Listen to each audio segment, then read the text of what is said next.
नमस्कार दोस्तों, मैं हूं आपकी दोस्त और आपका आपके चैनल आभार में स्वागत है। आज की मेरी कहानी है पालनहार।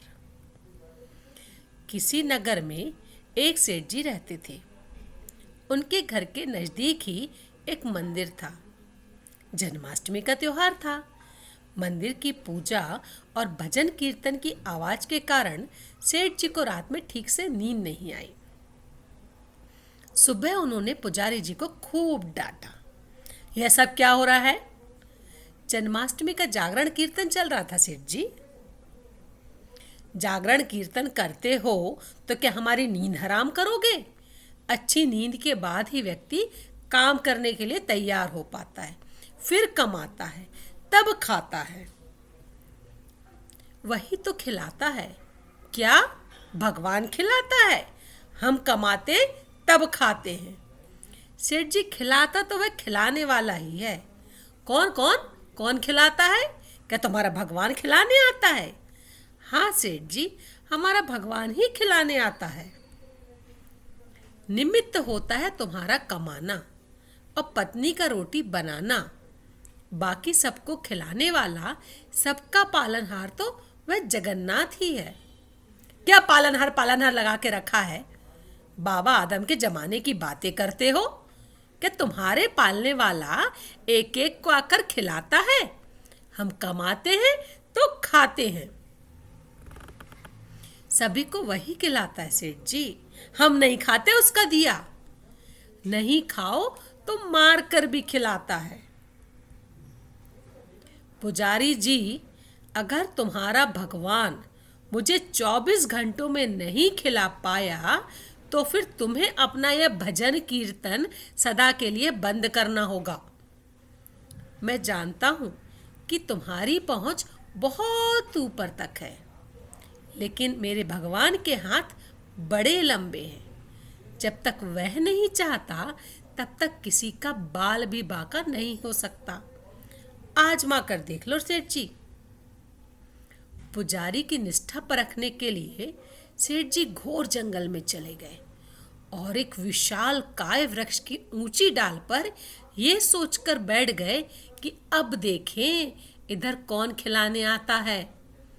24 घंटे बीत जाएंगे और पुजारी की हार हो जाएगी। सदा के लिए कीर्तन की झंझट मिट जाएगी। तभी एक अजनबी आदमी वहां आया। उसने उसी वृक्ष के नीचे आराम किया, फिर अपना सामान उठा चल दिया, लेकिन अपना एक थैला वहीं भूल गया।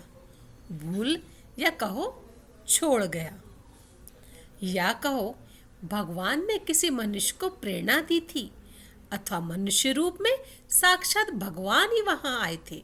या तो भगवान ही जाने प्रभु की लीला। राधे राधे। थोड़ी देर बाद 5 डकैत वहां पहुंचे। उनमें से एक ने अपने सरदार से कहा, उस्ताद, यहाँ कोई थैला पड़ा है। क्या है, जरा देख। देखा तो उसमें गरम गरम भोजन से भरा टिफिन। यम्मी। उस्ताद, भूख लगी है। लगता है यह भोजन भगवान ने हमारे लिए ही भेजा है।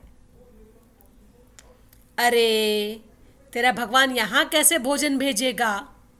हमको पकड़ने या फंसाने के लिए किसी शत्रु ने ही जहर वहर डालकर यह टिफिन यहाँ रखा होगा, अथवा पुलिस का कोई षड्यंत्र होगा। इधर उधर देखो, कौन रख कर गया है। इधर उधर देखा, लेकिन कोई भी आदमी नहीं दिखा।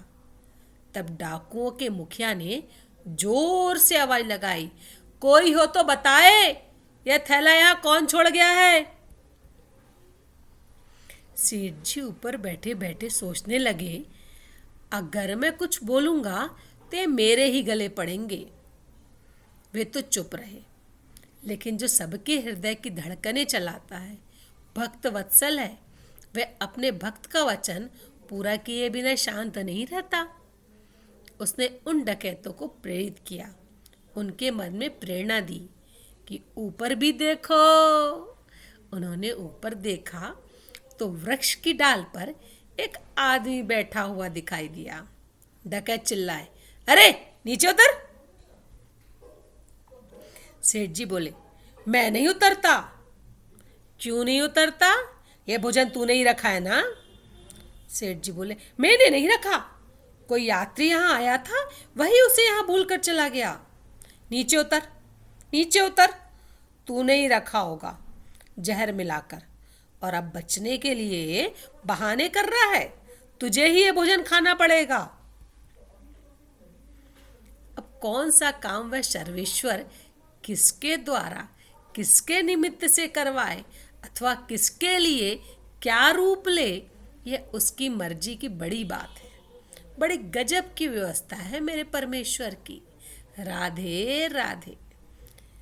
सेठ जी बोले, मैं नहीं खाऊंगा, नीचे भी नहीं उतरूंगा, और खाना तो मैं कतई नहीं खाऊंगा। पक्का तुझे खाने में जहर मिलाया है। अरे नीचे उतर, अब तो तुझे ही खाना पड़ेगा। नीचे उतर। सरदार ने एक आदमी को हुक्म दिया कि इसको जबरदस्ती नीचे उतारो। अरे कैसे नहीं उतरेगा? डकैत ने सेठ को पकड़कर नीचे उतारा। ले खाना खा। सेठ जी बोले, मैं नहीं खाऊंगा। उस्ताद ने धड़ाक से उसके मुंह पर एक तमाचा जड़ दिया, चटाक।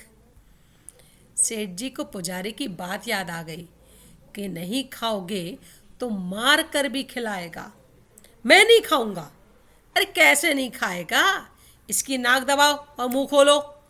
डकैतों ने सेठ की नाक दबाई, मुंह खुलवाया और जबरदस्ती खिलाने लगे। वे नहीं खा रहे थे तो डकैतों ने पीटने लगे। तब सेठ जी ने सोचा कि ये 5 हैं, मैं अकेला हूँ, नहीं खाऊंगा तो ये मेरी हड्डी पसली एक कर देंगे। इसलिए चुपचाप खाने लगे और मन ही मन कहा, मान गए रे मेरे बाप, मार कर भी खिलाता है।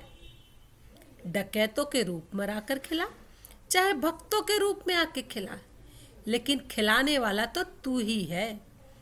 आपने पुजारी की बात साबित कर दी। सेठ जी के मन में भक्ति की धारा फूट पड़ी। उनको मार पीट कर डकैत वहां से चले गए तो सेठ जी भागे भागे पुजारी जी के पास आए और पुजारी जी के चरण पकड़कर बोले, पुजारी जी, मान गए आपकी बात कि नहीं खाए तो वह मार कर भी खिलाता है। संसार जगत में निमित्त तो कोई भी हो सकता है, किंतु सत्य यही है कि भगवान ही जगत की व्यवस्था का कुशल संचालन करते हैं। अतः अपने जगत के आधार भगवान पर विश्वास ही नहीं बल्कि दृढ़ विश्वास होना चाहिए। राधे राधे।